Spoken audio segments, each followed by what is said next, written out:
Netaji Subhash open university থেকে যে সকল শিক্ষার্থী ব্যাচেলর ডিগ্রি প্রোগ্রামে বাংলায় অনার্স নিয়ে পড়ছেন এবং এবছর থার্ড ইয়ারের পরীক্ষা দেবেন, তাদের প্রত্যেককেই 3টি করে অনার্সের পেপার এবছর পরীক্ষা দিতে হবে। ইবিজি 6, ইবিজি 7 এবং ইবিজি 8। আজকের ভিডিওতে ইবিজি 7 পর্যায় 26, একক 97, লোকসাহিত্যের সংজ্ঞা ও উপকরণ সমূহ অধ্যায় থেকে প্রশ্ন উত্তর করে দেওয়া হলো। লোকসাহিত্যের সংজ্ঞা ও উপকরণসমূহ এই অধ্যায়ে 3টি অনুশীলনী আছে। 3টি অনুশীলনীতে যে প্রশ্ন দেওয়া রয়েছে সেই প্রশ্নের উত্তরগুলি করে দেওয়া হয়েছে আজকের ভিডিওতে। আপনারা জানেন যে আপনাদের এবছরের অ্যাসাইনমেন্ট এবং টার্মেন্ট এক্সামিনেশন উভয়ই হবে অনলাইনে এমসিকিউ পদ্ধতিতে।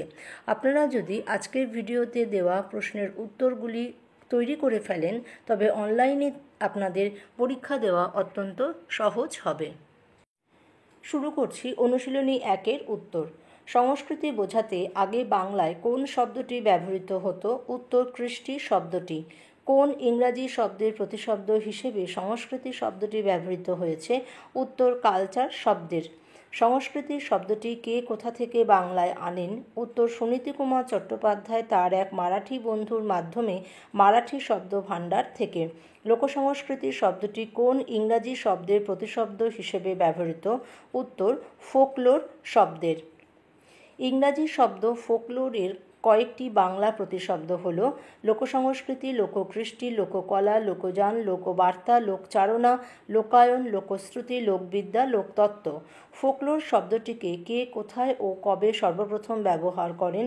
উত্তর উইলিয়াম থমস দ্য অ্যাথেনিয়াম পত্রিকায় 1846 খ্রিস্টাব্দে। লোক বা ফোক ও লোকসংস্কৃতি বা ফোকলোর বলতে আপনি কি বোঝেন?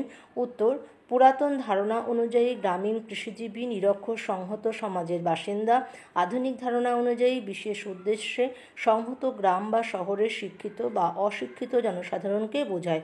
লোকসংস্কৃতি বলতে গ্রামীণ সংস্কৃতিকেই বোঝায়। এবার শুরু করছি অনুশীলনী 2-এর উত্তর। লোকসংস্কৃতিকে কয়েকটি ভাগে ভাগ করুন।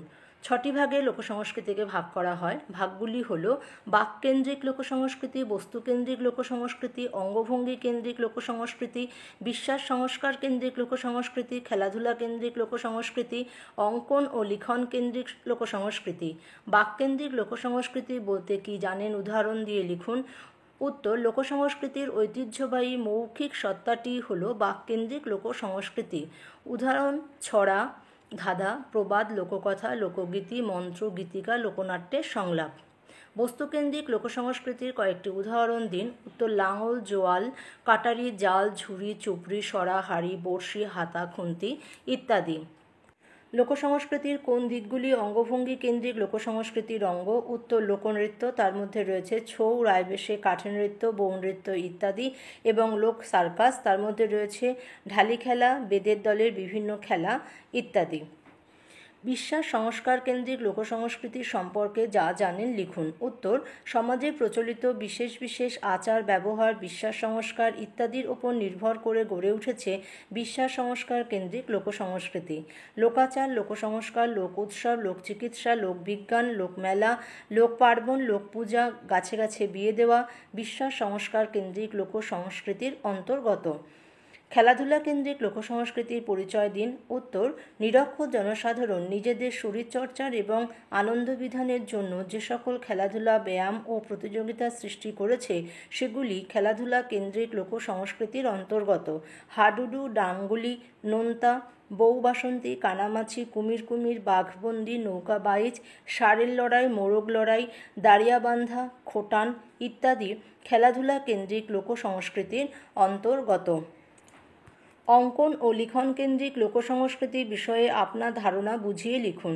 উত্তর লোকসংস্কৃতির বেশ কতগুলি উপাদান আছে যেগুলো ঐতিহ্যবাহিতা ধরে রাখার জন্য লিখন অপরিহার্য বৈশিষ্ট্য, যেমন লোককবিতা, এপিটাফ বা সমাধিস্তম্ভে লিখিত কবিতা, লেট্রিনালিয়া বা গণশৌচাগারের দেওয়ালে লিখিত কবিতা, চেইন লেটার্স, রুমাল, কাঁথা বা হাত পাখার ওপর সেলাইয়ে লিখিত কবিতা বা কাপড়ের ওপর সেলাইয়ের মাধ্যমে লিখিত কাঁচ দিয়ে বাঁধিয়ে রাখা কবিতা ইত্যাদি। আলপনা, ঘটচিত্র, পটচিত্র, মুখোশতৈরি প্রভৃতির মধ্যে অঙ্কন কেন্দ্রিক লোকসংস্কৃতির ধারাটি লুকিয়ে আছে। এবার অনুশীলনী 3-এর উত্তর।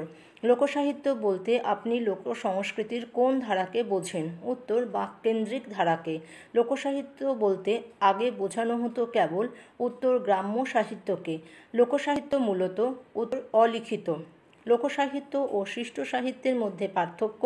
উত্তর, লোকসাহিত্য মৌখিক, স্মৃতি আশ্রিত ও শ্রুতিবাহিত, কিন্তু শিষ্ট সাহিত্য লিখিত। লোকসাহিত্যের সঙ্গে লোক সংস্কৃতির সম্পর্ক কী? উত্তর, লোকসাহিত্য হল গ্রামীণ সংহত একদল মানুষের সমবেত সাহিত্য সৃষ্টি, যা মূলত মৌখিক ও ঐতিহ্যবাহী, যার সৃষ্টি লিখন নয়, মুখের ভাষা কেন্দ্রিক। অপরদিকে গ্রামীণ জনসাধারণের সংস্কৃতি হল লোকসংস্কৃতি। লোকসংস্কৃতির ভিত্তি হল অঞ্চল বিশেষের ভৌম প্রকৃতি, আঞ্চলিক ইতিহাস, জনগোষ্ঠীর স্বাতন্ত্র্য, তাদের সমাজ বন্ধন। লোকসাহিত্যের বৈশিষ্ট্য কী? উত্তর, লোকসাহিত্য হল গ্রামীণ জনসাধারণের মৌখিক, অলিখিত, ঐতিহ্যবাহী, স্মৃতিবাহী ও শ্রুতি নির্ভর সাহিত্য। লোকসাহিত্য সম্পর্কে প্রাচীন ধারণা কিভাবে পরিবর্তিত হয়ে গেছে? উত্তর, নাগরিক শিক্ষিত মানুষ লোক সংজ্ঞার অন্তর্ভুক্ত হয়ে পড়লে এবং একটা নির্দিষ্ট সূত্র ধরে শিক্ষা, ধর্ম, রাজনীতি, অর্থনীতি কিংবা সামাজিক বেশ কিছু মানুষ সংহত হয়ে সাহিত্য সৃষ্টি করলে লোকসাহিত্য সম্পর্কিত প্রাচীন ধারণা পরিবর্তিত হয়ে যায়। আজকের ভিডিওতে লোকসাহিত্যের সংজ্ঞা ও উপকরণসমূহ অধ্যায়ের যে 3টি অনুশীলনীর প্রশ্নের উত্তর করে দেওয়া হলো, সেই প্রশ্নের উত্তরগুলি যদি আপনারা বারবার শুনতে থাকেন তবে অধ্যায়টি সম্পর্কে আপনার ধারণা জন্মাবে এবং এই অধ্যায় থেকে যে কোনো ধরনের এমসিকিউ প্রশ্নের উত্তর আপনি সহজেই করতে পারবেন। ভিডিওটি ভালো লাগলে লাইক করুন, শেয়ার করুন, কমেন্ট বক্সে লিখে জানান আপনার মতামত। চ্যানেলটিকে যদি আগেই সাবস্ক্রাইব করে থাকেন তবে আপনাকে অসংখ্য ধন্যবাদ। যদি চ্যানেলটিকে এখনও সাবস্ক্রাইব করে না থাকেন তবে দয়া করে চ্যানেলটিকে সাবস্ক্রাইব করুন, পাশে থাকা বেল আইকনটিকে প্রেস করুন যাতে ভিডিও আপলোড হওয়ার সাথে সাথে আপনি জানতে পারেন। সম্পূর্ণ ভিডিওটি দেখার জন্য আপনাকে অসংখ্য ধন্যবাদ।